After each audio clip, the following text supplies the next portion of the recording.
Hi there, and welcome back to another episode of American Snippets. I am your co-host, Barb Allen. Today, we are going to focus on leadership, the ins and outs of leadership and what a strong leader can do versus what a weak leader can do. I imagine there are very few people among us listening in our audience who have not experienced the benefits of a strong leadership entity and the downfalls of being in an entity with poor leadership. Or perhaps some of you are leaders yourself or upcoming leaders. Wherever you're at, we all know that a strong leader can break any size unit or group, from a family to a small business to a giant corporation, and especially in the military, in an organization like that, while a strong, capable leader can achieve seemingly unimaginable successes and accomplishments with even fewer resources. Today's guest, Mike Lightner, knows a lot about all of those topics, having served in a big leadership capacity in the military and now as one of the leaders at the John Maxwell team. We are so excited that he is joining us here today. So grateful. I'm really looking forward to digging into this a little bit. I know I'm going to learn a lot. I know our audience is going to learn a lot. So thank you all the way from Alaska, taking the time to sit with us today. How are you? Oh, I'm doing great. It's such an honor and a privilege to be here with you today. Thank you so much. How is it up there in Alaska right now this time of year? Well, it's about 50 degrees-ish. It's been cooling down the last couple of days. Up till that point, we've been in the 60s and low 70s for the last month. Oh, Beautiful and sunny. So we're heading into winter fairly quickly. yeah. I think you might have New York beat today. It is a very dreary, cold, rainy day here. But Alaska is. I am one of the many people, that's on my list. My one son got to go, and I'm super jealous of him. So maybe, maybe one day, not maybe, I'll make it out there one day. But yes, I There you am. go. I'm a little jealous. I think it's beautiful up there, and looking forward to the day I make it up there. So let's circle back a little bit now to why we're here, instead of everybody listening to why I want to go to Alaska. So let's talk first about you have extensive leadership experience in your time in the military. Can you tell us a little bit about that position you held? I was reading up on it, and it is an enormous responsibility that you carried.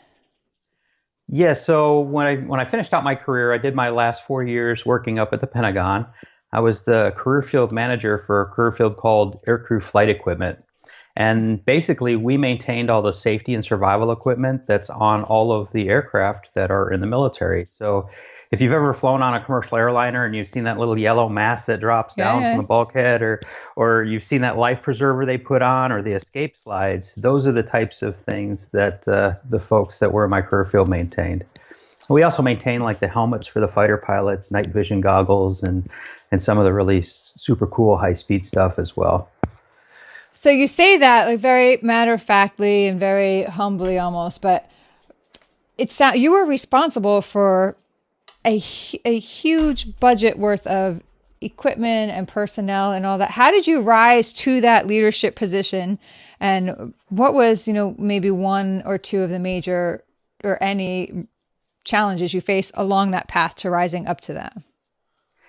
Yeah, so it's actually an interesting story. I started out in a small town in Belvedere, Illinois, and when I was in sixth grade, a teacher told me that actually she told my dad with me sitting next to him that he shouldn't expect much out of Mike when it comes to English or reading because What? Mike can't read as well as the other kids.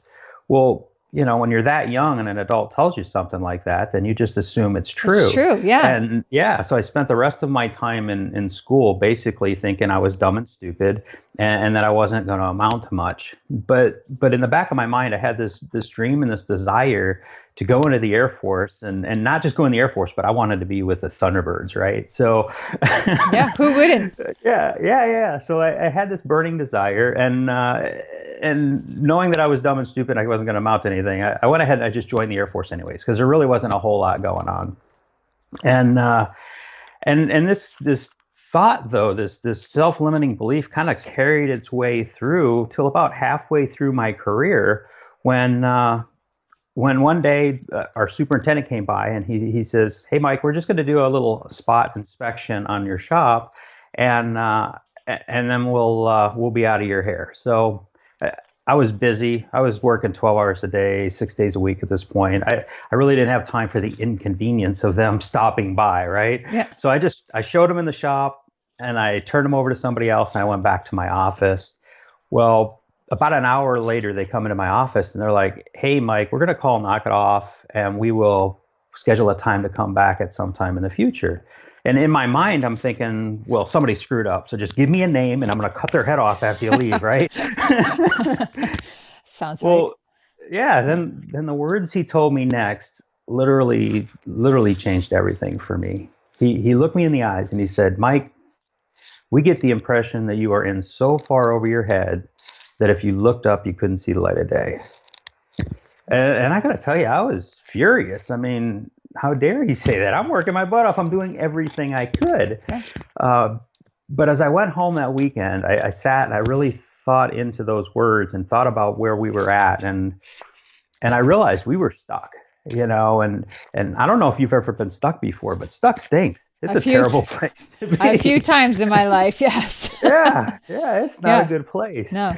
So I realized that at that moment that if I didn't change, then he was going to change me, meaning literally that he was going to fire me and put somebody else in the shop that could run things. And that is where I really started getting interested in leadership development. And I learned that although the military was going to give me a lot of great skills, it wasn't going to give me everything I needed, especially if I wanted to rise above the pile, right? So even if I went through everything the military offered me, the best I'd ever be is average because everybody's getting exactly the same stuff. So I started reading books by Ken Blanchard, and once I read everything he had, I started reading books by other thought leaders, and eventually I stumbled into John Maxwell and just fell in love with his material, and I've been studying his stuff ever since. So for about 18 years now, I've been on this huge growth journey. Yeah, so let's talk about a couple of the concepts that you just touched on there. The first is the power, and I got to interview Dr. Ruben West last week too, and he talked about some of those things too, and some of that concept. Same thing, when something's said to you from somebody in a position of authority, it becomes a belief, right? And so that teacher looking at you and saying in front of your father as well that you are never going to amount to anything, and how you then believe that. Like, I think sometimes people can underestimate the impact of a comment or the words and how it can carry through a lifetime, and how something like that could be planted and maybe just not even thought of, but you're not even aware of the effect it has and how that determines how you look. So what would you say to somebody now as a leader, because a teacher is a leader in the classroom and they're leading, like what would you say to somebody who is leading a group, no matter what their age, on how to maybe point out character, not flaws, but weaknesses or gaps in skills and all that? Is there a method to kind of convey that thought, and your guy coming in and saying, "Hey, you're in so far over your head, you can't see this," right?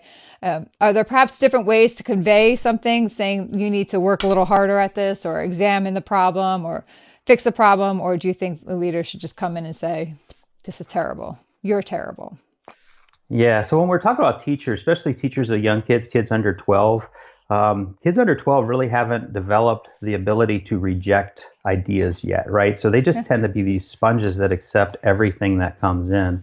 So when we're working with kids that are under 12, we really got to pay attention that the messages that we're giving them that are positive. And a lot of times it's better to just sometimes overlook the negative behaviors and focus on the positive behaviors and do some redirection, right? Take them away from what they're doing wrong and put them back in an environment where they're successful. And I'm not saying that every kid deserves a trophy, right? That's not what this is about at all. It's about, just getting them to think about something else. What's next? Okay, so you lost the baseball game. Well, let's start practicing for the next one, right? Because next time we're going to do better, kind of thing. And then when we're dealing with adults, it's okay to be a little bit more direct, because most adults have fully formed that ability to reject thoughts that don't fit their belief system or don't fit their level of understanding. But there's really two ways that we learn One is through spaced repetition of time. In other words, if somebody tells us something enough, eventually we start to believe it, right? So if somebody tells you you're dumb and stupid for, 3 or 4 or 5 years, eventually you're going to believe that you're dumb and stupid. Yeah. It's just the way our brains are wired. And then the other is this sudden impact, right? A shock. Like if something happens that's traumatic, then it's going to force you to change your thoughts or beliefs. That it happened to us all on 9/11, right? Up till Right. 9/11, we all thought we were secure, and then once 9/11 happened, boom, everybody became hypersensitive to what was going around them. So. Yeah, absolutely. So, can you talk a little bit now about your work with John Maxwell and your own business that you have built as a result of that? Yeah, it's funny. My work with John Maxwell has just absolutely been amazing. I actually joined the John Maxwell team about 3 years before I retired. And while I was in the Pentagon, I was managing about 5,200 people. And we had been through budget cuts starting in 91 to when I retired in 2016. And a lot of times we cut our training and education for our folks over those years in an effort to save money. So I realized that although we still had some really, really good folks, they didn't have the same level of training that I was afforded when I came in back in 1986. So what I started doing is doing training calls with our folks in our career field that were open to everybody. I don't care if you were an E1 or an E8. This is the time to be on the call, And we did what was called mastermind groups. So we'd pick a book and then we'd just go chapter by chapter, and not like a book club where we're like reading to each other, but chapter by chapter about just distilling out what's the essence of this chapter. What are the 3 key points, and how can we take what we learned from these 3 key points and apply them to what we're doing today? In other words, how can we use what we're learning to affect our actions? And really that's what it's about. A lot of people read books, and it's good to read books, don't get me wrong, but if you're not applying the principles that you're learning in the book, Exactly. then you're really not getting the true value out of it. And that's really the biggest thing that I've learned from being with the John Maxwell team. The second piece of that is I realized I didn't know anything about business. So 3 years before I retire, I get on my first mentorship call, and they're asking these questions about business that I didn't even know I should have. So it's just amazing how different the business world is from the military. We just take leadership development, personal growth and development as a day-to-day thing. It's just something that's part of our culture. I didn't realize that not all businesses are that way. In fact, there's a lot of businesses that don't even know what that is, right? So it's that was the biggest eye-opener for me. So what then, even when you were in the military, and this is something that I try to focus on a lot when it comes up in the course of a conversation, I think it's important for people to grasp and hear over and over again. You took it upon yourself. You got that negative feedback from your supervisor, and you decided to start reading up on leadership and doing your own research and all that, instead of just turning around and saying, you know what, he's right, I can't do this, I'll never amount to this, letting that teacher's voice from all those years ago come back and override some sort of survival or self-preservation instinct. What was it in you that had you select leadership, and what drove you to commit to kind of believe in yourself when they were telling you otherwise? Yeah, so right after that episode happened, I had got a short notice, basically 2-week notice, that I was going to the NCO Academy, the Non-Commissioned Officer Academy, which is a form of PME. And of course, the first thing they do is hand me this book called The 1 Minute Manager by Ken Blanchard. And I'm looking at this book going, you're dumb and stupid. You're never going to learn this stuff. Why are you even here? And then the other side of me is going, hey, you better learn this stuff or you're going to get fired. So you need to just force yourself to sit down and muck through it. So I took the book. I was supposed to read a chapter that weekend, and I sat down for coffee at some restaurant. And I got to tell you, I couldn't set the book down. I started reading it, and I'm drinking coffee and just relaxing. And the next thing you know, I read the entire book from cover to cover. And it was Wow. like the first time in my life I think I ever read a book from cover to cover, to be honest.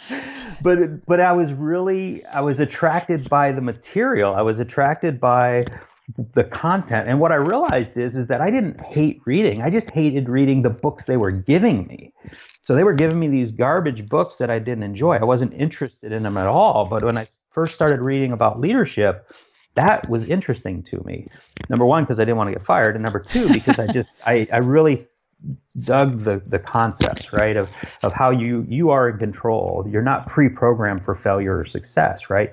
You have the ability to learn and grow through that to get to the place you want to go. The only thing that's holding you back is how much you're willing to sacrifice and how hard you're willing to work. Yeah. So, what was one of those action steps? Can you remember? Maybe one of those things that you implemented, one of the first earlier things you implemented in your life to get to where you are now from where you were then? Scheduled reading time, 30 minutes a day. I put it in my calendar. That has made a huge difference. The other piece is taking something, no matter how small it is, just something that I'm learning and teaching it to somebody else. To me, that it does two things. Number one, I reaffirm what I read by repeating it in my own words. And number two is I get the value of their feedback, right? I get their input back. So it's almost like having two brains chewing on the same piece of intellectual property. And that has really helped me a lot. Awesome. So along that way, and so now you have your own company, you have your Dare to Dream leadership program, which I would like to get into a little bit at some point and talk about the different programs you offer and how you develop them and all that. But to go out and start your own business, the entrepreneurial path is not an easy path to take. It's a rewarding path, right? But it is super challenging and all that. And you have built that business and you volunteer in your community, which I saw too. You just won or were recognized in your community with a volunteer award. Yeah, that was a huge surprise. I received the Volunteer of the Year award. They call it a Gold Pan Award Yeah. from our local Chamber of Commerce. So what is the volunteer work that you do in the middle of everything else that you're doing? So with the chamber, I help Yeah. them with, they call them chamber ambassadors. So I go Okay. out to other businesses, and if they're already a chamber member, I thank them for being a chamber member. And if they're not, then I pitch them the chamber and why it's been good for my business and how it could be good for theirs. I also volunteer on their military appreciation committee, and I help out with their bowl-a-thon. I'm one of their sponsors for their military bowl-a-thon. It's just one of the ways we pay back the Yeah. military. And then I help out with their military appreciation picnic, which is this huge picnic we throw on base. Usually attracts between 4,000 and 5,000 Wow. military and their families, and it's just free food and fun for everybody. Nice. And then and then I also serve on the new members committee for the chamber, as well as the business development committee. In all your free time. Yeah, in all my free time. Yeah. So what is it then? Are you still in touch with the veteran community as a whole? I mean, do you see some of the veterans coming out and transitioning? And do you have any kind of wisdom or nuggets for somebody leaving the military? Because you face that kind of culture clash as well. Do you have any kind of words, hindsight wisdom you can throw back at them based on what you experienced? Yeah, absolutely. So I'm still engaged with, they call it JBEAR, it's Joint Base Elmendorf Richardson right here in town, and I do quite a bit of work for them. And then we have a local veterans homeless shelter here in Anchorage as well, and I try to get over there and help with them, help them as much as I can. In fact, we got a campaign going on right now. I have an event coming up on the 2nd of November, and we always look for people to sponsor veterans and whether they be active duty or homeless veterans for that event. Last year we had a gentleman that was there. He's a homeless vet with a master's degree. He was a major in the Wow. military, didn't transition well, found himself homeless and was trying to get himself back on track. And he was there totally free. Somebody had sponsored him to be there. So it's always good to be able to help and provide those kind of resources.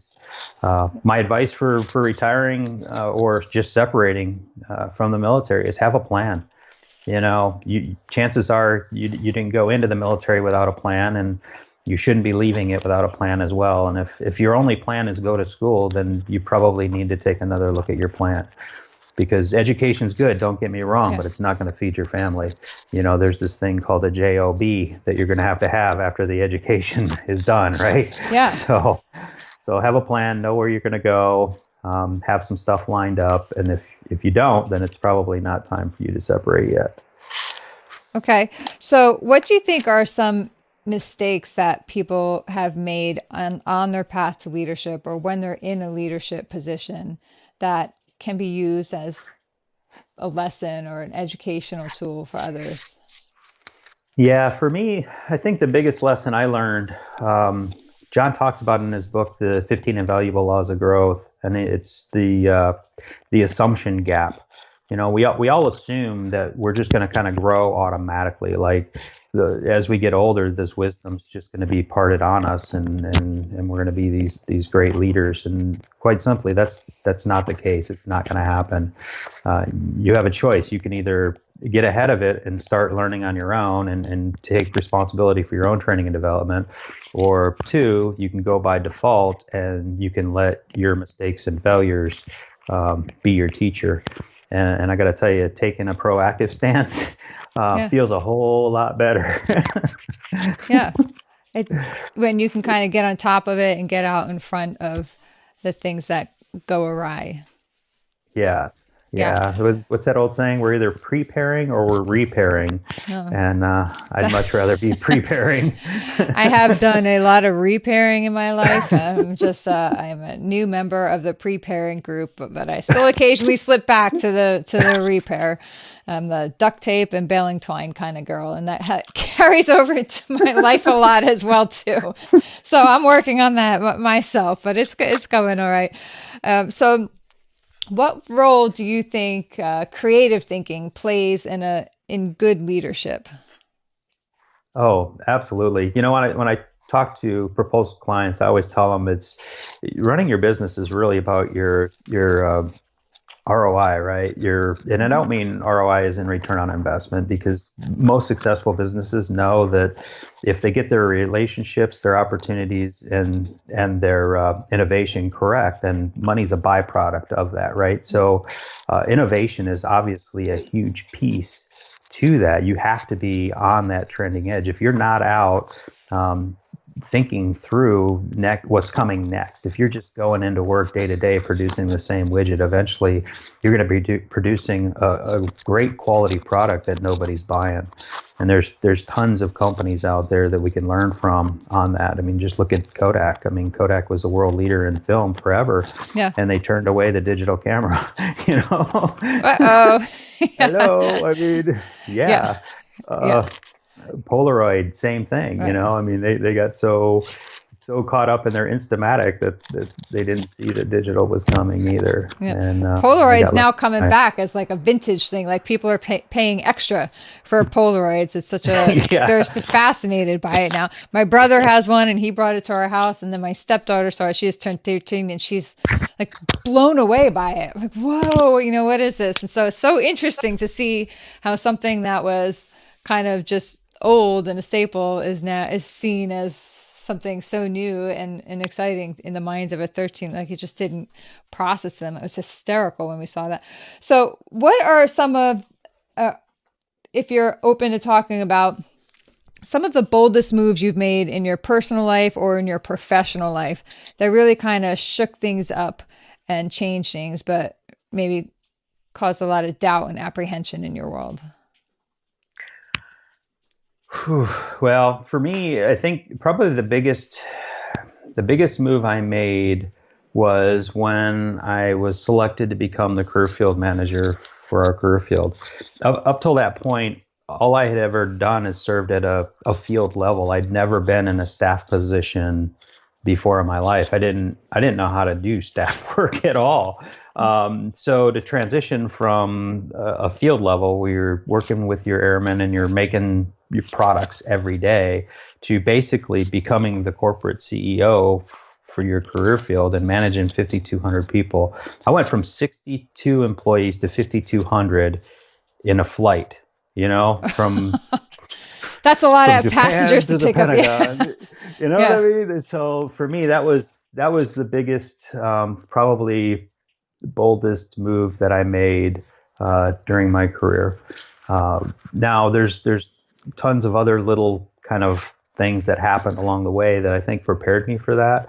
Um, but yeah, that's probably the most memorable, was just that sudden impact of, you're not in charge of 60 people anymore. You're in charge of 5,200. Don't mess this up. Don't mess this up, but no pressure or anything. So what was that like? You put your boots on the ground there and walked into the Pentagon, and you're in charge of 5,200 people. What is that first week of work like? Yeah, so I had a week's overlap with the person that was there before me. So Okay. he showed me where the bathroom was at and where my desk was at. Got me all of my Good. access to everything, because as you can imagine, there's a lot of access levels Yeah. that you have to jump through Yeah. to get your little At the card, Pentagon. Yeah. swipe card, and everything else. Um, and then yeah, basically he just turned me loose. So day 5, I could still remember how to get to my office and where my bathroom was at, and how to log into my computer. But other than that, everything else was just like this fog. I kept having to go back to my notes and look through to say, okay, who's my boss again? Okay, let's see, Colonel whatever, he's in this room. And I have to, it's Yeah. just, it was just really, really, really weird for me. Did you have So much notice? So you said you were in Japan and you were overseeing 60 something people. And then what was your notice and were you given a choice in this leadership role you were then it was stepping about, into? I had about 2 months notice that I got selected, and Okay. the movers are coming on this day, right? Um, and when it comes to that position, it's the only nominative position that we have in our career field. So they call them MAGCOMs, or major commands. Think of it like a regional kind of thing. Each region has to nominate one Okay. person. And I was in the Pacific region, and I was their nominee. So yeah, so it's not something you get a vote on. You're told, provide this information. They send that information up. Oh. They review all the packages. They pick the one that they want to hire, and then you get noticed, and you get 2 months to pack your stuff and get on the road. So, I mean, I would think that felt kind of good, and to know that, hey, these people believed in me so much, they nominated me and put me forth. And these people believe those people so much that they selected me. And now that's a large responsibility to meet.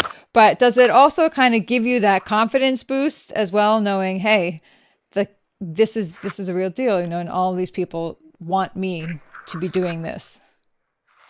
Yeah, absolutely. Anytime somebody believes in you, it helps. I mean, anytime we're going to do something new, we always borrow belief from other people. I shouldn't say always, but a majority of the time we're borrowing belief from other people. Just think about how you learned how to ride a bike, right? So when you first learned how to ride a bike, you probably didn't just see a bike, jump on a bike and start riding, right? I mean, you saw a bike, you decided you want to ride it, and you said, I'd like to do that. And somebody came along, maybe a friend or your parents said, hey, okay, I'll help you learn how to do that. And they kind of coached you through that process of actually riding a bike. Well, in that interim of not knowing how to ride a bike to learning how to ride a bike, you were really borrowing their belief in you, Right. to be able to do it, or at least try. And absolutely, I'd say for the first probably 4 months, the fact that I had my predecessor on, even though he was retired, he gave me his home phone number and Oh, said, listen, awesome. if you ever need anything, call me. Yeah. Yeah. And then I was the 5th person to ever fill that position. And 3 of the other 4 lived in the DC area. So we started this tradition of just meeting for lunch once a month and Oh, hanging how out cool is that? and talking through things. And that really helped a lot too. So, Yeah. And don't you find that it helps when you surround yourself with people who are, successful and high achievers and motivated and all those things that you had to be to carry out that job? Does it kind of push you or elevate you more to raise your own game? oh yeah, absolutely. And then just having access to their thoughts and knowing that they had the history on a lot of the things that were still going on, right? Because nothing in the military happens overnight. Nope. There's projects I started when I was there that won't see the light of day for another 10 years, Yeah. right? People won't even know that who started that project, but they'll see the technology on TV, Yeah. which is kind of cool. Totally true. So is there somebody in your life that has served as a mentor, somebody you look up to and kind of guided you on your path? Yeah, during my career, there were two people that really stood out. One was Staff Sergeant Steve Nidahara. He was my very first supervisor, and he was amazing. I mean, as I said earlier, when I came in, I had a lot of self-doubt, a lot of negative beliefs going on. And so every time I did something really good on the military side, it was like I would do something really bad on my personal side to kind of offset it, right? To screw that up because I'm dumb and stupid. How should I be winning this award? I do stupid stuff like riding my motorcycle through the dorms. I mean, who does that, right? I mean, you do. I laughed a little too loud because I think that's fun, but yes, I could see. Yeah. So seemed like a good idea at the time, I'm sure. Yeah. So my first supervisor, bless his heart, he poured into me. He set me up for success in the military, believed in me and hung on through those times that I wasn't getting it. And then he even helped me a lot on my personal side too, because when I first came in, I was arrogant. I knew everything and, typical 18-year-old, right? Mm-hmm. So I decided I wasn't going to invest in this GI Bill, right? You put $100 away a month over 12 months. And then when you get out, you have this big pot of money. You can go to school or whatever. I wasn't going to do that because college wasn't for me. After all, I'm dumb and stupid, right? I don't need college. Yeah.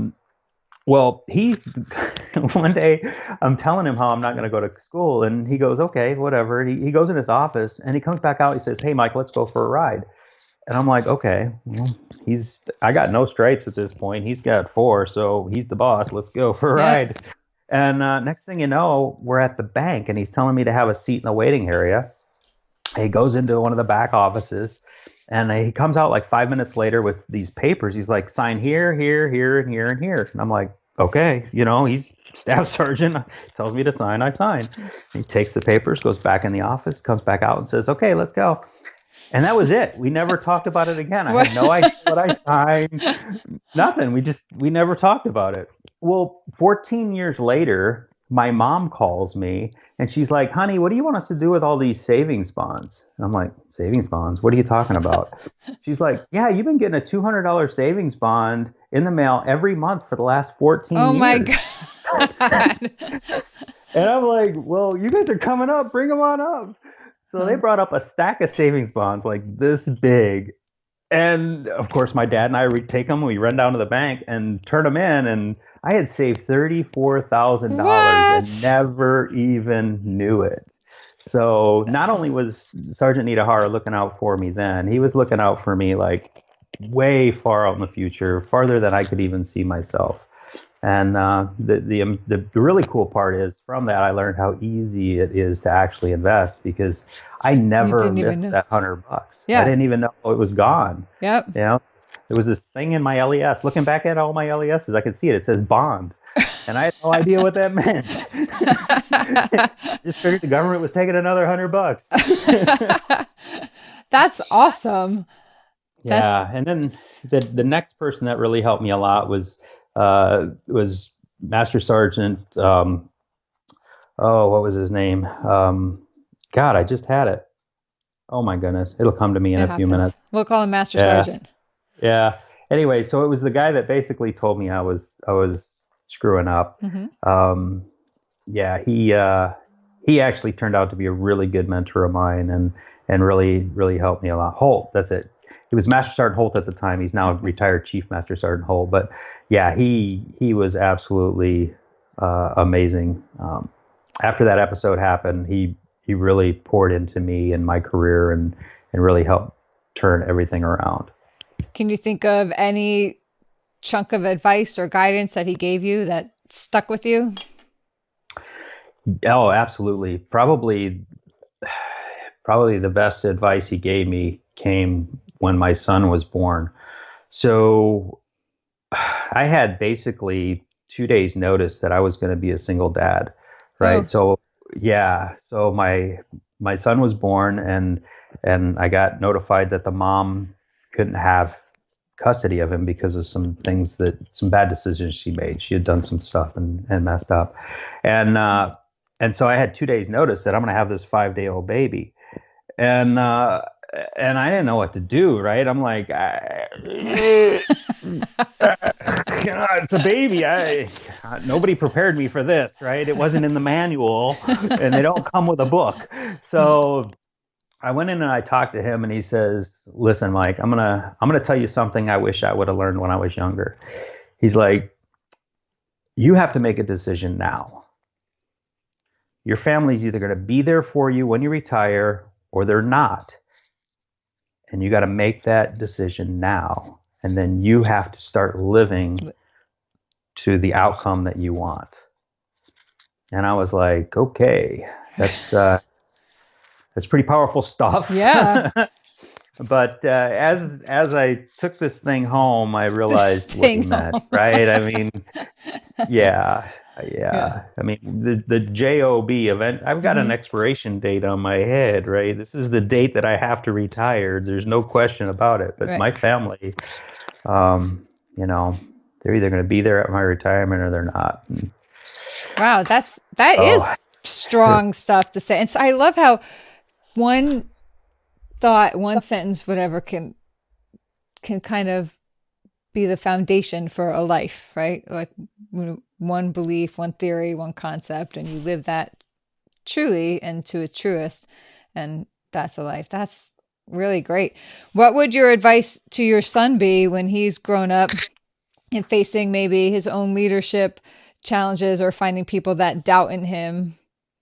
If somebody looks at him and says, "You're in over your head, you can't do this."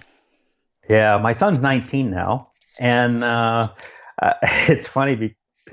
In August, I was flying down to Orlando for some additional training, and he's driving me to the airport. And he says, "Dad, now's probably not the best time to tell you this, but I'm moving to Arizona. Oh.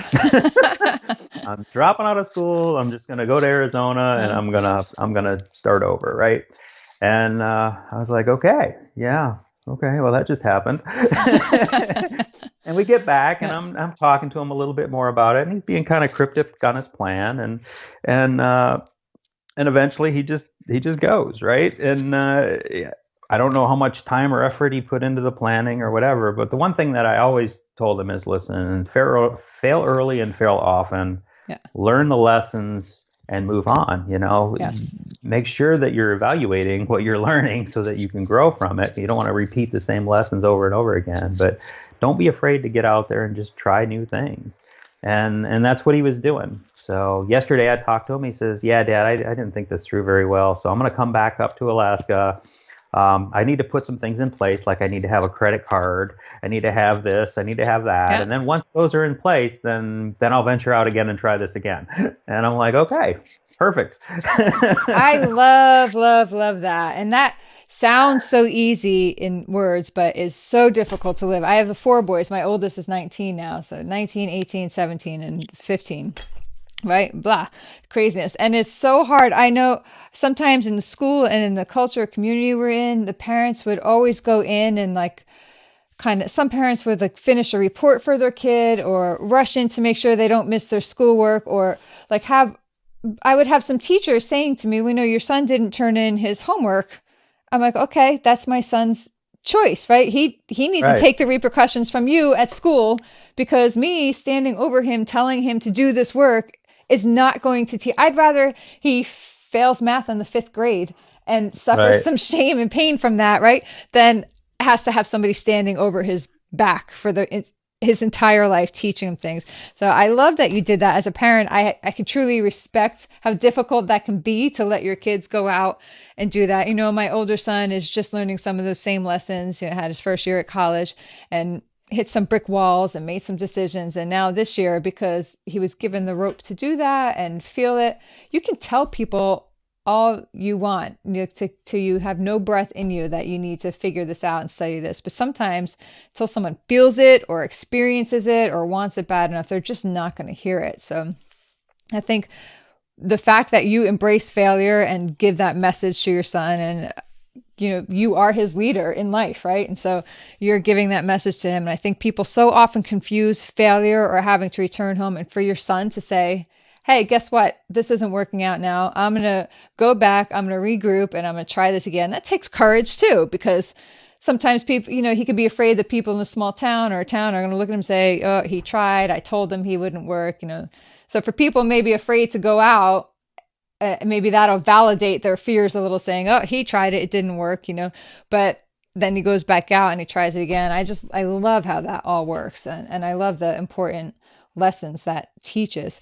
Can you tell us a little bit about your Dare to Dream leadership development program and the things that you offer there and some events you have coming up? Yeah, so Dare to Dream Leadership Development, that's my portion of the company. Then I work with the John Maxwell team, and then I'm an executive director with the John Maxwell team. So there's really three parts to my business, right? All based on different intellectual property license rights. Okay. So Dare to Dream Leadership Development is basically my business, and I have three different books out there that I can deliver content through in that business, and I also have other content that I bought from other companies like Empowerment Mentoring and Ed DaCosta's Ascend program that I market through my business. Okay. Yeah, so I have my first book I actually wrote was Lead Bold, Lead Strong, Lead Well, and I just ordered that book. Did ya? Good. A little slow for this, but I just ordered it. So I'm sorry. Go ahead. Yeah. No, that's okay. Yeah, that was really just 9 lessons I learned along the way that I honestly think if any leader will just take those 9 things and apply them, then there's no way they cannot be successful. And, can you give us a little nugget from that book, one of those things? Yeah. So earlier, actually, you talked about strong leadership, right? And everybody thinks that strong leadership is like this bully puppet, like you got to beat people into submission and control them. And strong leadership's not that at all. It's actually the opposite. It's being strong and confident enough in your abilities and your people's ability to allow them space to fail. Right, be there to protect them and make that failure safe for them, because that's where they're going to learn their best lessons, and that's where they're going to learn the lessons that they're going to remember the most. That's a huge part. Absolutely. Yep. Yeah, and I actually share a lot of different stories of different people that I served with in the military, and some stories of my own within the book to kind of help shore those points up. Yeah, I'm pretty excited about that book. Awesome. So, normally I try to read a book before I interview someone, but with you, I seem to be doing everything backwards. So it seems like this is appropriate. So now backwards is the story of my life. So that's pretty good. So now the book will click with me a little more now that I've had to this opportunity to speak with you. So can you tell us all, or tell everybody listening, where they can go to find out about these books and your programs and the things that you offer? Yeah, you can go to my website. It's leadership.com. And either everything's there or there's links to everything there as well. Like my books are available on Amazon and Kindle, as well as Barnes and Noble. So there's links to that within that page. Awesome. He's telling the truth. I've been there. I've seen it. That's how I got my book ordered. So he's telling the truth. Okay, so here at American Snippets, we talk a lot about the American dream. It's one of the primary reasons we started this, because we just saw such an onslaught of statements out in the country and in the media that the American dream is just dead, dying, isn't true, doesn't exist. Here's all the reasons it won't happen. We were like, nope, not the case. So we're following ours, and we love to speak to people like you who are following their path to the American dream. But I also like to ask you, what does that whole concept, what does the American dream mean to you? Oh my goodness. So I talked a little bit earlier about how I wanted to go in the Air Force when I was younger, and And that whole thing was sparked when I was 10 years old. My parents let me stay up one night to watch TV, right? Uh-oh. And yeah, and back then, people, the younger crowd probably can't relate to this, but back then the TV went off the air at midnight, right? Didn't Yeah. come back on till like 5 in the morning again. No, there were But infomercials or something. Yeah. yeah, well, every night Yeah. before it went off and it Yeah. became this thing, they would show the Thunderbirds flying over the flag and they would play the national anthem. And for me, it was the first time I had ever seen the Thunderbirds, right? I'd Oh. never really seen them like that before. And with the national anthem playing, I just decided at that point, man, I want to go in the Air Force and I want to be in the Thunderbirds. You know, absolutely. That's what I want to do when I grow up. And obviously, you know, that very well-meaning person that said those bad things about me kind Yeah. of shook that up a little bit. Yeah. But thanks to the belief my boss had in me, my first supervisor, I ended up joining the Thunderbirds and served with them for 4.5 years You did. during the younger part of my career. So that was my American dream, and it absolutely can come true if you're willing to step into it, right? You got to put yourself on that path that makes your dream possible. And as Yeah. long as you just keep working towards it, it can happen for you too. So what is one of the things, maybe one of the highlights from that time with the Thunderbirds? Oh my goodness. There was so many. I met so many awesome people. Tanya Tucker, I Oh, think. Meeting yeah, Tucker was absolutely amazing. I was in love with her when I was younger, yeah. and meeting her in life and just getting to I was the aircrew life support person at the time. We changed our career field name later on, but so I got to fit her with all of her life support equipment before she went to fly with Oh, us. I mean, who's Uh, better than you? so I got to spend an hour with her talking to Wow. her. Yeah, which was super cool. And then meeting Joan London and being on Good Morning America was pretty cool too. That was pretty awesome. That was my Wow. first national TV. I love it. I love it. And so that little boy who had that dream, I'm going to join the Thunderbirds, be a part of Thunderbirds. A teacher who told you you can't do it, and then years later, there you are with the Thunderbirds. That's Yeah. super cool. I'm so glad you just shared that with us. That is not something I found out about you. So I'm so glad that you shared that with us. Did you flash back to that teacher at all in that time? Like, how do you like me now? Or did you just kind of No, no, no, I'll be just honest. did it for you? I don't Yeah. remember what her name was. Perfect. Perfect. That's good. And I should not be harping on that. Okay, so one more question. If there was somebody who you have not met that we could call up today and send over to your house to spend an afternoon with you, and it has to still be somebody that's still living, right? Who would that be?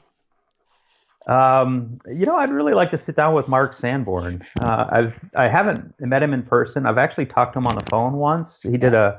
an open Q&A with me and my career field during a mastermind group on his book, You Don't Need a Title to Be a Leader. But I would really like to sit down with him for an hour and just kind of talk through more of that concept, right? Like that whole influences power kind of thing. Perfect. Yeah. Perfect. So tell us again, I had mentioned this quickly and then I got away from it. You have some events coming up. We'll wrap up with these events you have coming up because you have one that I think is virtual and people can still hop in on. Both of them, the one I'm speaking at in Reno is called the Safe Symposium. Okay. They hired me to come down there and speak for 3 days down there with them. And then the other one is the Live to Lead event. That one is not virtual, unfortunately. That one is here in Anchorage, Alaska. It's a half day simulcast. It's a pre-recorded simulcast. And if you're interested in helping any of our military era vets, please go on and sponsor them. Probably the best way to do that is through my Facebook page.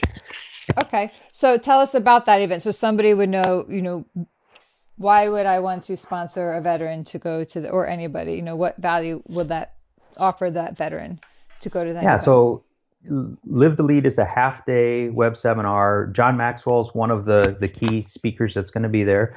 But we're also going to have Carly Fiorori. I can't pronounce her last name. Anyways, the presidential nominee, she's going to be speaking, as well as Warren Dunn and some other folks. And it's going to be, or I'm sorry, not Warren Dunn. Let me pull my paper real quick. All right. Yeah. Warren Dunn was there in a previous year. So it's going to be, Tyler Perry, Carly, Daniel Pink, and Deborah Cyril. So, yeah, not sure. Probably can't see that. No, not so well. So they're going to be talking about. They're talk about leadership, transformational leadership, and just help people learn and understand that don't lead by default. Lead with intention. Awesome. So, and I can tell anyone listening that going to an event like that can offer immense value to anybody at any stage of their professional or personal path, but in particular to a veteran seeking to find that new purpose once the purpose of the military is no longer their primary one. It could be there's a gap between those two areas in their life, and sometimes this is where we lose them. And so allowing somebody the gateway into that world to meet these people, to talk to them, to hear their ideas, to network, to make some connections, it can 100% add that value to that person's life at that time that will help them change their entire life trajectory. So if anybody is wondering the value, why would I put up this money for a veteran to go attend these events? Well, these people have done so much for all of us. And yes, they signed up for it. And I can answer all those questions that people, all those statements that some people throw out. They signed up for it. They knew, we didn't ask them to go. No, that's true. None of us asked them to go, but they went anyway. And I can be sitting here in my home talking to you in Alaska because somebody right now is somewhere else doing something else, so that I can be here sitting there. And so I would highly encourage anybody, maybe at your work, at your office, take up a collection, whatever it is, have a competition and sponsor that. And let's see how many veterans we can get to attend that event, courtesy of Grateful Americans. And I think it would be wonderful. Maybe we can check back in with you after the event to see, check in on the status and see how that all went. Yeah, that'd be great. Yeah. Okay, perfect. Thank you so much. Thank you for your service. Thank you for taking this time to sit here and tell us some lessons and share your insight with us. I hope people who are listening in have grabbed on to one or two key concepts, and certainly please follow up, get his book, and I will throw my standard offer out there. Anybody who wants to leave a podcast review and take a screenshot of it and send it to us, tell us what you gained from this interview, I will go ahead and send the first 3 of those people a copy of your book, because it really is right there. You can follow the links and hop onto Amazon and get it. So the first 3 people that want to go ahead and leave a review on this episode, tell us what you gained from it, and take that screenshot, email it to info@americansnippets.com. I will order a copy of this book for you and send it out your way. Okay, so thank you so much for taking the time again to be with us, and we really appreciate all that you've done. Thank you. I appreciate you having me today. Thanks.